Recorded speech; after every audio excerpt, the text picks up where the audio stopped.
Hayırlı uğurlu olsun. Dernek demek, beraberlik demek, birlik demek, gurbetteki hemşerilerimizi bir araya getirmek demek. Biz de ilçemizden geldik. Sizlerle hemşerilerimizle görmediğimiz hemşerileri hasbihal ediyoruz. Bir araya geliyoruz. İnşallah derneğimizin faaliyetleri devam eder.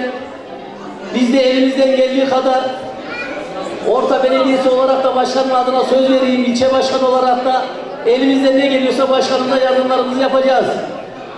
Daha önceden tabii ki bazı sıkıntılar oldu. İlçemizde başkanımız faaliyetler yapamadı. Ama bu dönem biz Yunus Yarıkaya başkanımızın arkasındayız.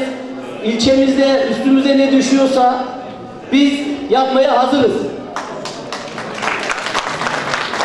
Bundan dolayı da yeni yapılan genel kurulumuza, başkanımıza ve ilçemize hayırlı olmasını diliyorum.